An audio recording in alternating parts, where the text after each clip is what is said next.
평안하십니까? 네. 잔인한 달 4월이 지나고 계절의 여왕 5월이 다가왔습니다. 학생들에게 왜 4월이 잔인한 달이냐 이렇게 물어보면 중간고사 시험 때문에 잔인하다 그럽니다. 날씨는 좋은데 시험 공부를 해야 되기 때문에 잔인한 달이다. 5월은 왜 계절의 여왕이냐? 빨간 날들이 많고 시험에서 해방될 수 있기 때문에 계절의 여왕이라고 그럽니다. 아무튼 해석하기 나름인 것 같습니다. 계절의 여왕 5월 첫 주에 예배드리게 하신 하나님께 감사를 드립니다. 이 시간 함께 나눌 말씀은 말씀의 제목은 듣는 자는 살아나리라, 이 말씀으로 함께 은혜 나누도록 하겠습니다. 다 같이 요절 말씀 함께 읽겠습니다. 25절 시작. 진실로 진실로 너희에게 이르노니 죽은 자들이 하나님의 아들의 음성을 들을 때가 오나니 곧 이때라. 듣는 자는 살아나리라. 요한복음에는 7가지 기적이 기록되어 있습니다. 첫 번째 기적이 뭡니까? 예수님이 가나의 혼인 잔치에서 물을 포도주로 변화시키신 사건입니다. 두 번째 기적은 지난주 말씀에서 배웠던 것처럼 가버나움에서 죽어가는 왕의 신하의 아들을 고친 사건입니다.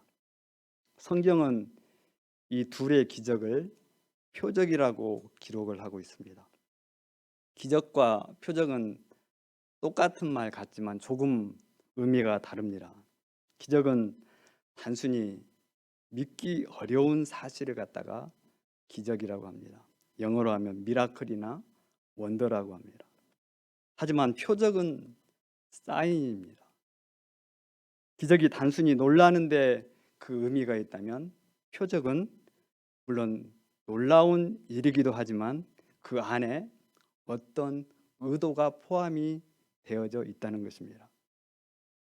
표적은 그 사건을 통해서 무엇인가 알리고자 하는 그 의도가 그 안에 있습니다. 요한복음 20장 30절 31절에서 표적을 통해 제시되는 것이 뭔가를 이야기하고 있습니다. 함께 읽어보겠습니다. 시작. 예수께서 제자들 앞에서 이 책에 기록되지 아니한 다른 표적도 많이 행하셨으나 오직 이것을 기록함은 너희로 예수께서 하나님의 아들 그리스도이심을 믿게 하려 하며,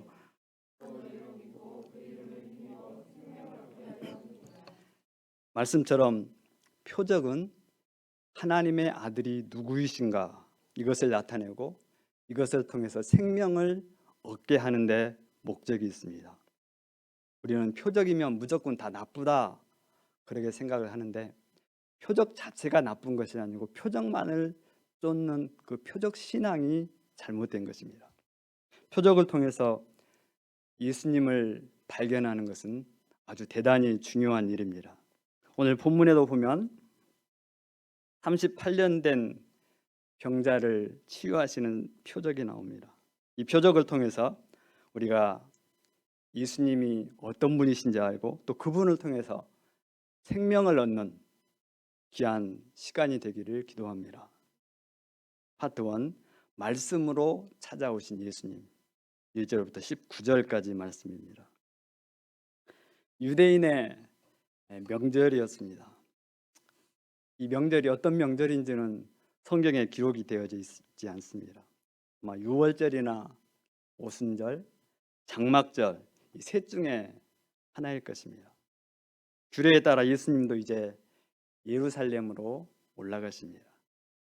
예루살렘에 가면 성 주위로 여러 문들이 있습니다. 갈릴리에서 잡은 물고기를 팔기 위해서 들어오는 어문이 있고, 또 하수를 처리하는 분문이 있고, 또 말들이나 나귀들이 출입하는 마문이 있습니다. 또 양문이라는 곳이 있는데 이 절기 때 사람들이 하나님 앞에 제사 드리기 위해서 양을 몰고 들어오는 문입니다. 이 양문 곁에는 베데스다라고 하는 연못이 있습니다. 이 베데스다라는 뜻은 자비의 집, 위로의 집이란 뜻입니다. 연못 주위에는 행각 5이 있었습니다. 행각이 뭔지 아십니까? 예. 행각이 지붕하고 기둥은 있는데 벽이 없는 시골에 가면 정자 같은 것이 행각입니다. 이 행각에 많은 병자들이 모여 있었습니다. 이들이 왜 거기 모였을까요? 이 연못에는 옛날부터 전해 내려오는 한 가지 전설이 있었습니다.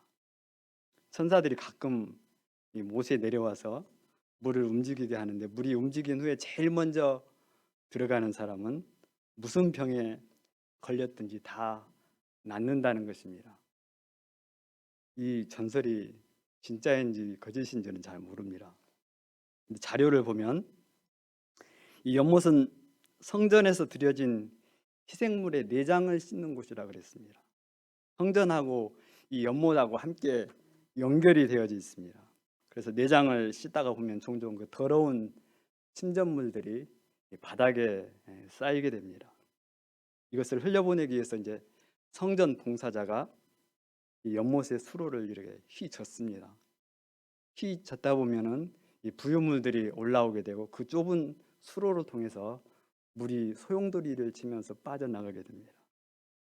이 병자들이 그때 이 물에 몸을 담그면 병이 낫는다는 그런 소문이 있었습니다. 그래서 이 전설을 믿고 연못 주위에 모두 모여 있는 것입니다. 아마도 물이 소용돌이 치면서 병자가 나가니까 이것은 사람이 하는 것이 아니고 분명히 천사가 하는 것이다, 그렇게 생각을 한 것 같습니다. 하지만 그것은 아주 근거 없는 하나의 소문일 뿐이었습니다. 이곳에 모인 병자들을 보면 당시 의술로서는 치료할 수 없는 자들입니다. 맹인, 다리 저는 사람, 혈기 마른 사람들입니다. 이들은 간절히 도움이 필요한 사람들입니다. 원래 사람이 아프면 마음도 약해지는 것 같습니다. 어떤 방법을 써서라도 낫고 싶은 것이 이 병자들의 간절한 마음인 것입니다. 그래서 낫고자 이 병자들이 일말의 기대감을 갖고 그곳에 오게 된 것입니다. 그곳에 38년 된 병자가 누워 있었습니다. 누워 있는 것으로 봐서 손발이 마비된 중풍병자가 아닌가, 그렇게 생각을 합니다. 그가 언제 이곳에 왔는지는 잘 모릅니다. 하지만 그는 오랜 세월 동안 자신의 병 때문에 아주 힘든 삶을 살았습니다. 이때 예수님은 명절의 분위기를 뒤로하고 이 냄새나는 병자를 찾아오십니다. 6절 말씀을 함께 읽어보겠습니다. 시작.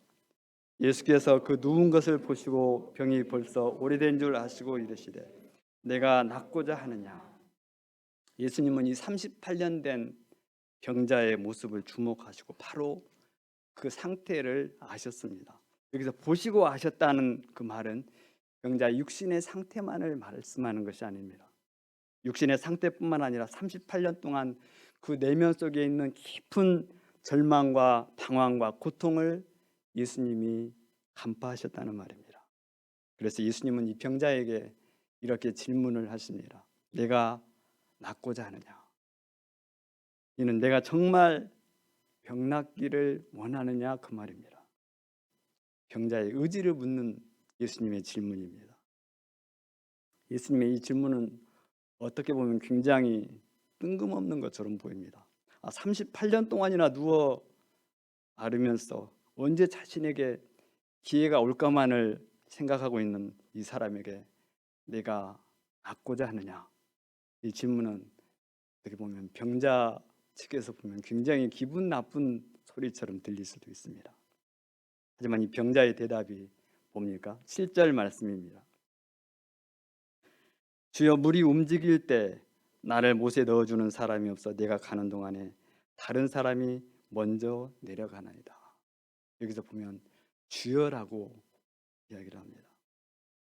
이것은 정말 예수님을 자신의 메시아로 생각하고 주여라고 한 것이 아니고 영어에 보면은 로드가 아니고 서로 나와 있습니다. 그는 항상 관심 밖에 있는 그런 사람이었습니다. 그런데 모르는 사람이 찾아와서 자기에게 말도 걸어주고 관심도 가져주고 내가 낫고자 하느냐 관심을 가져주니까 그것이 감사해서 주여라고 그렇게 부른 것 같습니다. 병자는 자기 앞에 계신 분이 누구신지 전혀 모르고 있습니다. 그래서 대답하기를 물이 움직일 때 자신을 도와줄 사람이 필요하다고 말을 합니다. 누구신지 전혀 지금까지 도와줄 사람이 없어서 자신은 치료받지도 못했고 자신이 움직일 때 자신을 기회도 도와줄 사람이 절망하며 탄식을 합니다. 누구신지 지금까지 도와줄 사람이 없어서 사실 그에게는 도와줄 수 있는 가족이나 친척이나 친구들이 한 사람도 없었습니다. 그는 버림받은 사람이었습니다. 사실 한두 해도 아니고 38년 동안 친척이나 그를 곁에서 도와줄 사람이 한 사람도 없었습니다. 가족들도 버림받은 친구들도 한두 해도 그를 버렸습니다. 더군다나 마음대로 몸도 움직일 수 없기 때문에 물이 아무리 움직인들 자신의 몸은 쉽게 움직이지 않는 것입니다. 물이 움직일 때 다른 병자들은 가족이나 친구들이 부축해서라도 물이 들어가는데 자기에게는 그럴 기회마저 없었던 것입니다. 이 병자에게 그것은 엄청난 고통이고 기쁨이었습니다. 예수님은 그 38년 된 병자의 마음과 그 고통과 그 슬픔을 다 알고 계셨습니다. 다 알지만 예수님은 그가 진정으로 온전케 되기를 원하는지 묻습니다. 내가 낫고자 하느냐? 여러분, 오늘 본문에서 이 38년 된 병자의 모습은 바로 하나님을 떠난 죄악된 인간의 전형적인 모습을 상징하고 있습니다. 이는 스스로 자신의 힘으로는 죄의 고통에서 벗어날 수 없는 인간의 무능력한 모습을 그대로 표현하고 있는 것입니다. 손발이 마비돼서 누워 있는 것은 하나님의 영광을 위해서 일해야 돼. 선을 행할 의지가 마비되어 있는 것, 그 죄악된 인간의 모습을 말하는 것입니다. 이런 죄인들의 연약함과 절망과 무능력을 보실 때 예수님은 심히 안타까우셨습니다. 하나님께서 우리 인간을 창조하신 목적은 원래 그것이 아닙니다. 하나님의 영광을 위해서 하나님은 창조하셨습니다. 하지만 아담의 범죄 이후로 모든 인간들은 그런 병자와 같은 삶을 살아가고 있습니다. 베데스다에서 자신을 들어서 연못에 넣어줄 사람을 기다리는 것은 바로 구원을 간절히 바라고 있는 죄인들의 모습입니다. 구원을 얻고자 하지만 그것을 얻을 방법이 없는 것입니다. 물이 언제 움직일지 모르는 것처럼 구원의 소망이 언제일지 몰라서 허망하게 세월만 보내고 있는 병자의 모습이 바로 우리 죄인들의 모습입니다. 출애굽기를 보면 이스라엘 자손들의 모습이 나옵니다. 요셉을 알지 못하는 새 왕이 일어나서 애굽을 다스리게 됐습니다. 애굽 왕은 이스라엘 자손이 많아짐으로 인해서 마음 가운데 큰 위협을 느끼게 됩니다. 그래서 이스라엘 백성들에게 무거운 짐을 지며 아주 괴롭게 합니다. 이스라엘 자손들은 그 압제와 고통 속에서 스스로는 도저히 벗어날 수가 없었습니다. 그래서 이스라엘 자손들이 힘드니까 어떻게 합니까? 하나님 앞에 탄식하며 부르짖습니다. 하나님은 이스라엘 자손들의 그 고통과 부르짖음을 들으시고 응답하십니다. 하나님의 심장이 요동을 치기 시작을 합니다. 하나님은 택한 백성들의 고통을 도저히 보고 참고 계실 수가 없었습니다. 그래서 모세를 보내십니다. 이처럼 오늘 본문에서도 구원을 위해 탄식하는 병자의 소리를 우리 주님은 듣고 계셨습니다. 이때 예수님의 마음은 창자가 뒤틀리는 것 같은 고통으로 괴로워하십니다. 주님의 마음이 그 절망과 탄식으로 인해서 심히 상하게 됩니다. 마태복음 9장 35절로 36절 말씀을 한번 보십시오. 예수께서 모든 도시와 마을에 두루 다니사 그들의 회당에서 가르치시며 천국 복음을 전파하시며 모든 병과 모든 약한 것을 고치시니라.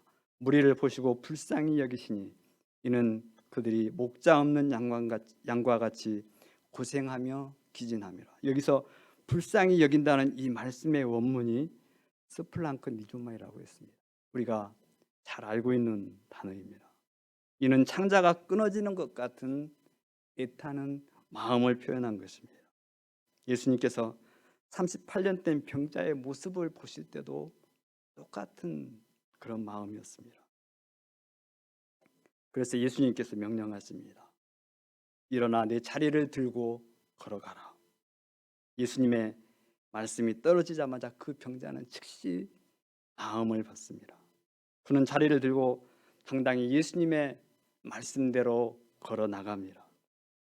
주님의 놀라운 말씀의 능력이 임할 때 질병과 절망과 탄식이 한순간에 그 병자를 놓아버린 것입니다.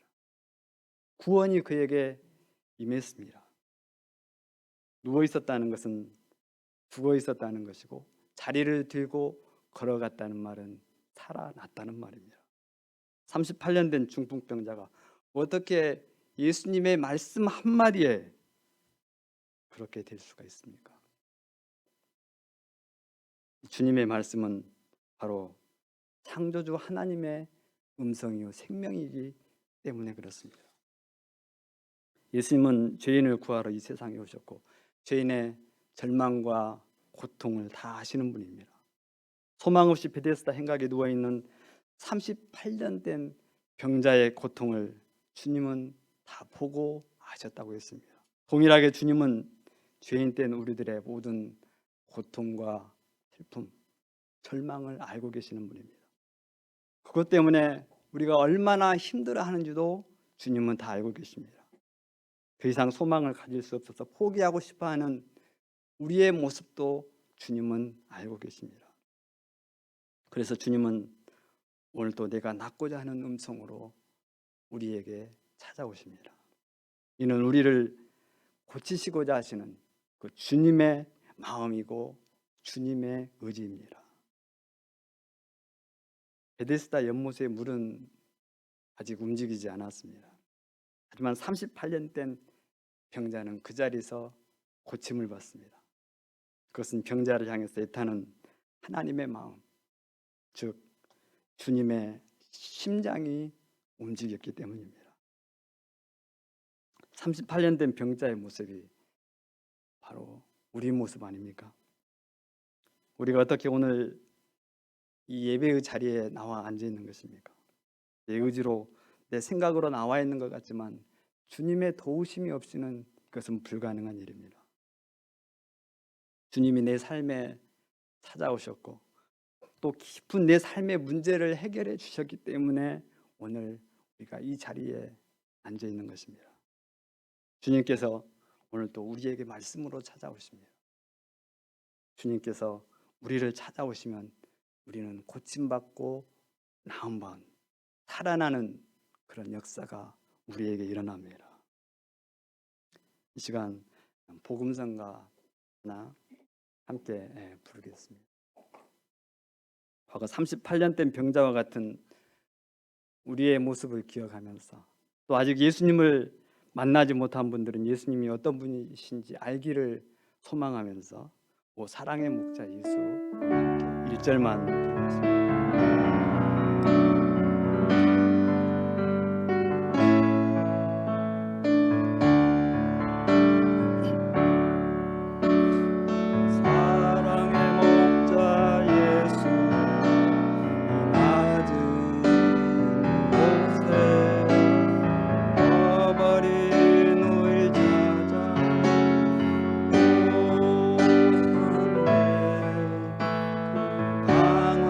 절망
38년 된 병자가 나음을 받은 날은 안식일이었습니다.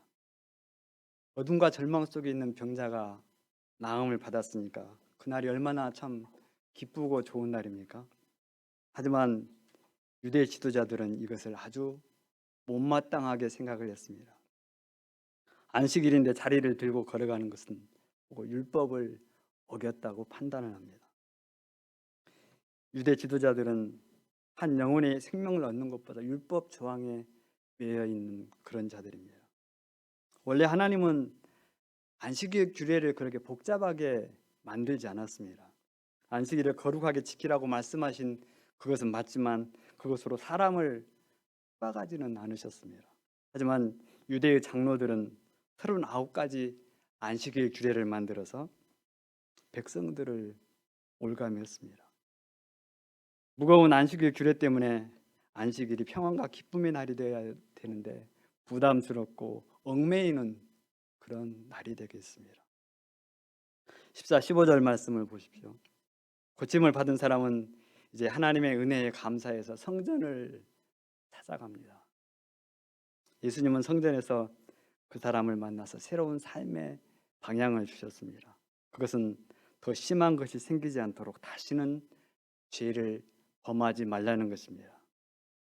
병을 고쳐주신 그 하나님의 은혜를 망각하고 다시 죄를 지을 때 더 심한 지옥의 형벌을 면치 못하게 된다고 말씀하십니다. 병 고침을 받은 그 사람은 당당하게 이제 유대 지도자들에게 찾아가서 자신을 고쳐주신 분이 예수님이라고 증거를 합니다. 이는 죄인 된 자신을 구원하신 분이 바로 예수님과 같다는 그의 신앙 고백과 같은 것입니다. 이것 때문에 예수님은 유대 지도자들의 박해를 받게 됩니다. 38년 된 병자가 고침을 받고 변화된 것을 보면 구주로 믿고 영접할 것 같은데 유대 지도자들은 오히려 예수님을 핍박하고 죽이고자 합니다. 안식일 문제로 예수님을 박해하는 유대인들에게 예수님은 뭐라 말씀하십니까? 17절 말씀입니다. 내 아버지께서 이제까지 일하시니 나도 일한다. 하나님은 엿새 동안 천지를 창조하시고 일곱째 날에 안식하셨습니다. 이는 인간들에게 안식을 주고자 하심이었습니다. 창조 사역이 이미 다 끝났지만 하나님은 안식일에도 만물을 다스리는 일을 하고 계십니다. 하나님은 안식일에도 해를 뜨게 하시고 바닷물을 물러가게 하시고 식물들을 자라게 하십니다. 하나님은 안식일에도 병자를 고치시고 죽은 자를 살리시고 새 생명이 태어나게 하십니다. 만약 하나님이 안식일이라고 해서 일을 안 하시면 어떻게 됩니까?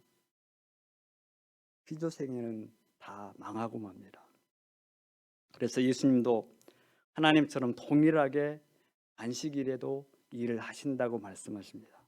내 아버지께서 이제까지 일하시니 나도 일한다. 여기서 보면 내 아버지라고 하는 말이 또 유대인들의 귀에 거슬림이 되었습니다. 유대 지도자들은 안식일을 범하고 하나님을 자신의 친아버지라고 부른 예수님을 다시 죽이고자 합니다. 우리들은 잘 모르는데 구약의 역사를 알고 있는 유대인들에게 있어서 하나님을 우리의 아버지가 아니고 내 아버지라고 부르는 것은 내가 하나님이다 그 말과 똑같은 말입니다. 그래서 예수님을 신성 모독죄로 죽이고자 합니다. 예수님은 이에 대해서 자신이 하나님과 동등하신 분이심을 이제 말씀을 통해서 증언을 합니다. 파트 2, 듣는 자는 살아나리라. 19절로 29절 말씀입니다. 19절 20절 말씀을 함께 읽어보겠습니다. 시작. 아들이 그 후에 예수께서 성전에서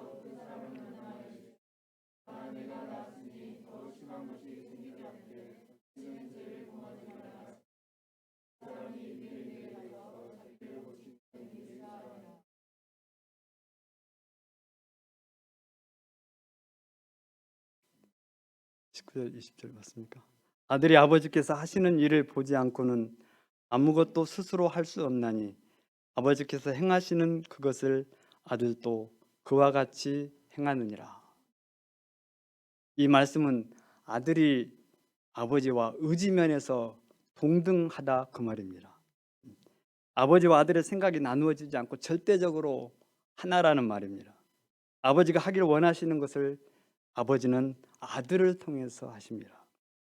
38년 된 병자를 낫게 하시는 것은 곧 아버지의 생각이고, 아들 되신 예수님이 아버지와 똑같은 생각을 갖고 이것을 행하시고 기뻐하신 것입니다. 요한복음 1장 1절로 3절 말씀이 바로 그거 아닙니까? 태초에 말씀이 계시니라. 이 말씀이 하나님과 함께 계셨으니 이 말씀은 곧 하나님이시니라. 그가 태초에 하나님과 함께 계셨고 만물이 그로 말미암아 지은 바 되었으니 지은 것이 하나도 그가 없이는 된 것이 없느니라. 태초에 하나님이 천지를 창조하실 때 아들도 동일하게 하나님의 창조 사역에 동참하셨습니다. 성부, 성자, 성령 하나님이 같은 의지를 가지고 천지를 창조하신 것입니다. 이것을 보면 아버지와 아들은 동등하다는 것을 알 수가 있습니다. 아버지라고 하니까 더 높고 아들이라고 하니까 더 낮은 것이 아니고 하나님과 예수님은 동등하신 하나님이심을 예수님은 증명하고 계신 것입니다. 아들은 아버지가 하시는 일을 보고 그대로 하며 아버지의 능력을 그대로 행하시는 분입니다. 아니, 아버지보다도 더 큰 일을 행하신다고 하십니다. 아니, 하나님보다도 더 큰 일을 행할 수 있는 사람이 있을까요?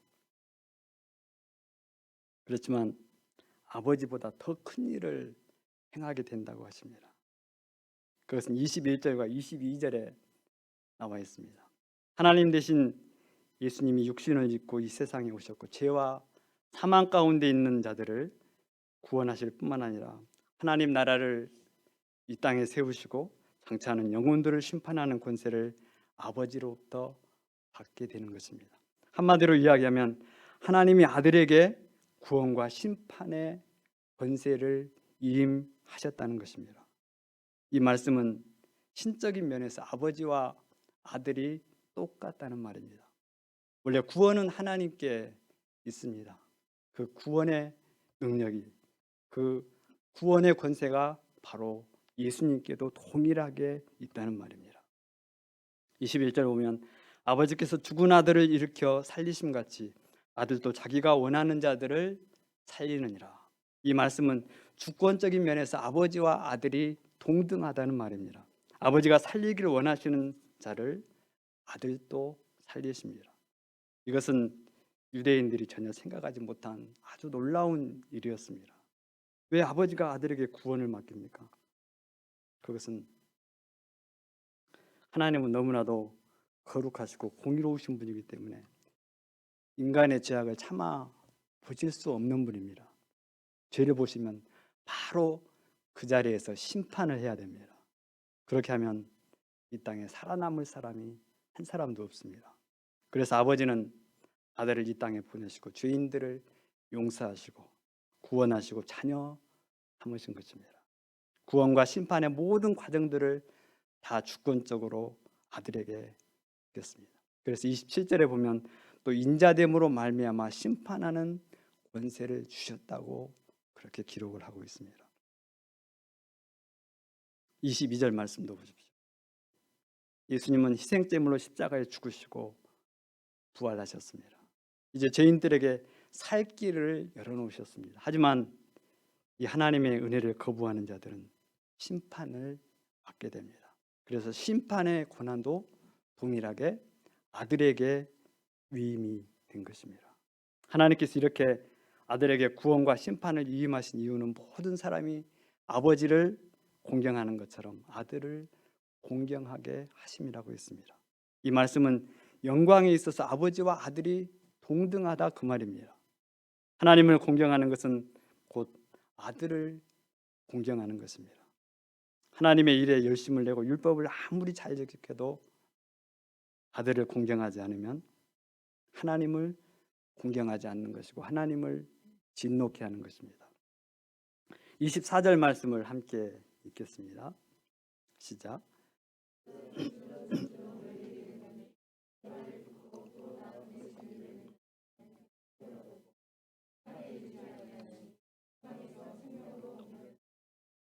우리가 영생을 얻으려면 어떻게 해야 한다고 말씀합니까? 먼저는 예수님의 말씀을 들어야 됩니다. 그 말씀이 어떤 말씀입니까? 지금까지 앞에서 했던 모든 내용들입니다. 아버지와 아들은 동등하신 분이고 아버지는 아들에게 구원과 심판의 권세를 주셨다는 사실을 믿는 것입니다. 예수님이 하나님께서 보내신 구주라는 그 사실을 믿는 자는 이미 영생을 가진 자입니다. 이 사실을 마음 가운데 영접하는 그 순간에 우리는 사망에서 생명으로 옮겨진 자가 됩니다. 영생을 얻는 자는 심판에 이르지 않는다고 했습니다. 왜 그렇습니까? 아들 되신 예수께서 이미 십자가에서 죄와 허물로 죽은 우리들을 위해서 죄값을 다 치르셨기 때문입니다. 이것은 이미 다 끝난 사건입니다. 예수님을 하나님이 보내신 분이라고 믿는 자는 바로 예수님 안에 있는 자입니다. 로마서 8장 1절 2절 말씀이 바로 그것입니다. 그러므로 이제 그리스도 예수 안에 있는 자에게는 결코 정죄함이 없나니 이는 그리스도 예수 안에 있는 생명의 성령의 법이 죄와 사망의 법에서 너를 해방하였습니다. 여기서 정죄함이 없다는 말은 심판이 없다는 말입니다. 25절 26절 말씀 함께 읽겠습니다. 진실로 진실로 너희에게 이르노니 죽은 자들이 하나님의 아들의 음성을 들을 때가 오나니 곧 이때라. 듣는 자는 살아나리라. 아버지께서 자기에게 생명이 있음 같이 아들에게도 생명을 주어 그 속에 있게 하셨고, 이 말씀은 생명을 주시는 능력면에 있어서 아버지와 아들이 동등하다는 말입니다. 여기서 하나님의 아들은 바로 아들 되신 예수님입니다. 죽은 자들은 영적으로 죽은 자들입니다. 사람이 육신의 양식을 먹는다고 해서 살아있는 것이 아닙니다. 또 코로 숨을 쉬고 있다고 해서 그 사람이 산 사람이 아닙니다. 육은 살아있지만 영이 죽어 있습니다. 에베소서 2장 1절에 보면 그런 자를 허물과 죄로 죽었던 자라고 표현을 하고 있습니다. 허물과 죄로 죽은 자들은 아들 되신 예수님을 믿지 않는 자들이고 육체의 욕심을 따라 마음이 원하는 것을 하면서 사는 사람들입니다. 한마디로 예수님 밖에 있는 사람들입니다. 하지만 아무리 예수님 밖에 있는 자라 할지라도 하나님의 아들의 음성을 들으면 바로 살아나게 됩니다. 하나님 아버지와 아들이 동등하신 분이시기 때문입니다. 하나님이 하시는 일은 사람을 살리는 일입니다. 38년 된 병자 사건을 통해서 예수님이 말씀하시고자 하시는 것이 바로 그것입니다. 병이 38년 됐으면 불치병이고 저주받은 병이고 이제 죽음에 이르는 그런 병입니다. 그런데 일어나 내 자리를 들고 걸어가라 말씀하시는 아들의 음성을 들을 때 죽은 손과 발의 기능들이 회복이 되고 살아나게 됐습니다. 왜 그렇습니까? 26절 말씀을 보면 아들에게도 생명을 주었기 때문이라고 했습니다. 죽은 자를 살리는 능력이 바로 예수님의 말씀에 있습니다.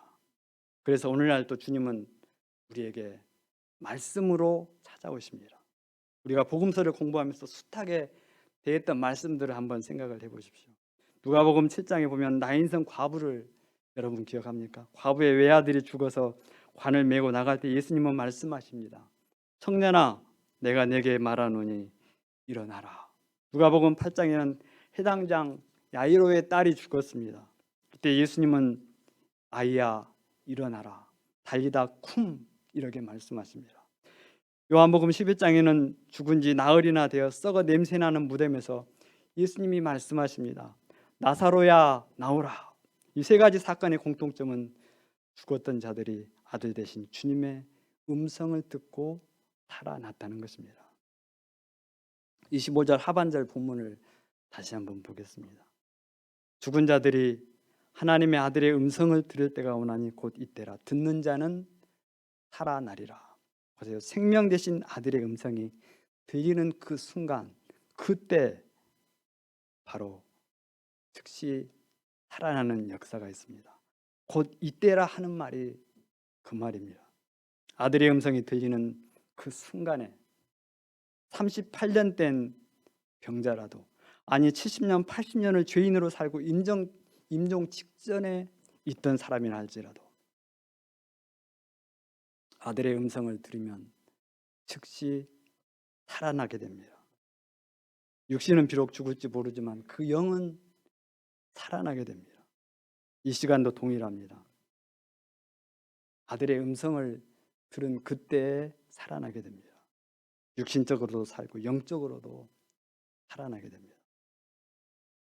여러분은 이 사실을 굳게 믿고 계십니까?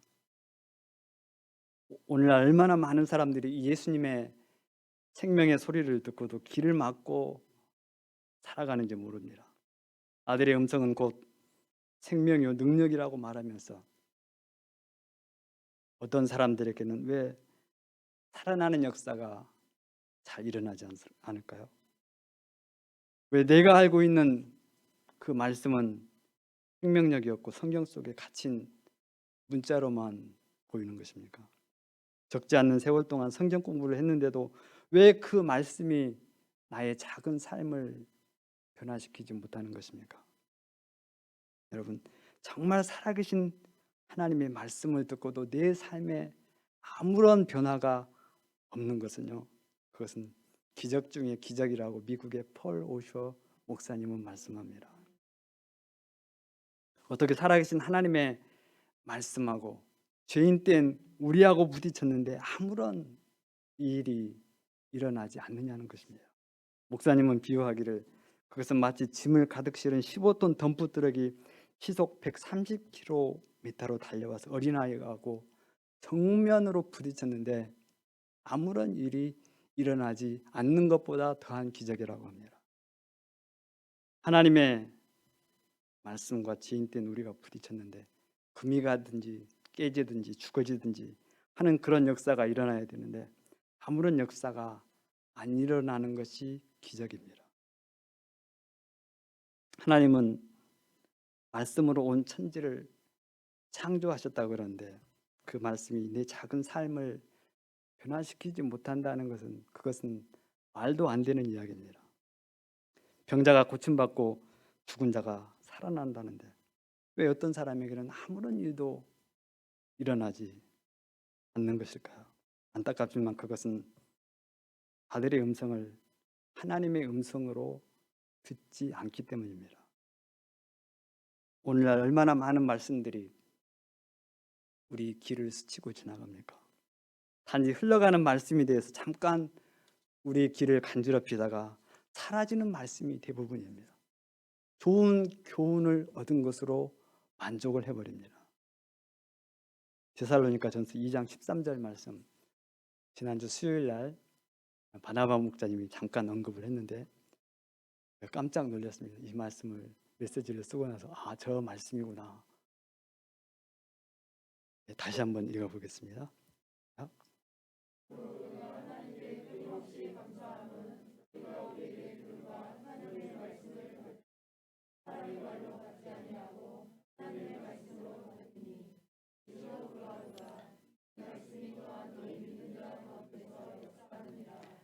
사도 바울은 분명하게 여기에서 우리의 약점을 지적을 하고 있습니다. 말씀을 받을 때 우리가 하나님의 말씀으로 받느냐고 물어보는 것입니다. 우리가 사도 바울의 이 질문에 가슴에 손을 얹고 한번 생각을 해봐야 됩니다. 말씀을 받을 때 사람의 말로 받지 않고 하나님의 말씀으로 받으면 그 말씀은 분명히 믿는 자 가운데서 역사한다고 사도 바울은 분명하게 이야기를 하고 있습니다. 그렇게 하나님의 말씀을 받고 듣는 자가 살아나는 역사가 있다고 이야기를 합니다. 여러분은 어떻게 말씀을 받고 계십니까? 우리가 말씀을 받을 때 사람의 말이 아니라 하나님의 말씀으로 바뀌기를 기도합니다. 우리에게 주의 말씀이 생명과 능력으로 역사하기를 기도합니다. 그럴 때 그곳에 베데스다와 같은 기적이 일어나는 것이고 주님의 영광이 드러나는 것입니다. 예수님은 이 시간에도 우리에게 말씀하십니다. 듣는 자는 살아나리라. 예수님의 음성을 듣고 주의 살아계심과 영광을 드러내는 자는 나중에 생명의 부활에 참여하게 됩니다. 예수님은 그런 자를 선한 일을 행한 자라고 말씀을 하십니다. 주님은 오늘 또 우리에게 말씀으로 찾아오십니다. 우리가 그 말씀을 믿음으로 받고 들을 때 살아나는 역사가 우리 가운데 있는 줄 믿습니다. 말씀을 정리하겠습니다. 요한복음의 전체 주제는 말씀이신 그리스도 예수님입니다. 예수님은 하나님으로서 말씀으로 천지를 창조하셨고 병자를 치유하셨고 죽은 자를 살리셨습니다. 예수님은 하나님과 동등하신 분입니다. 우리가 이 말씀이신 예수님을 마음으로 깊이 영접할 때 그곳에 생명이 살아나는 역사가 있습니다. 우리는 오늘날 말씀의 홍수 속에서 살아가고 있습니다. 온갖 유명 설교 말씀들을 원하기만 하면 우리는 들을 수 있습니다. 하지만 말씀의 능력을 예전보다 경험하지 못하는 것은 사실입니다. 그것은 우리의 귀가 너무 고급스러워졌고 부유해졌고 사도 바울의 지적처럼 그것이 하나님의 말씀으로 내 귀에 들리지 않기 때문입니다. 예수님은 듣는 자는 살아나리라고 말씀하십니다. 우리가 주님의 말씀을 하나님으로 대하기를 기도합니다.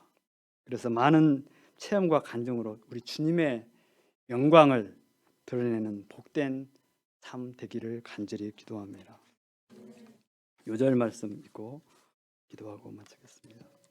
25절 시작.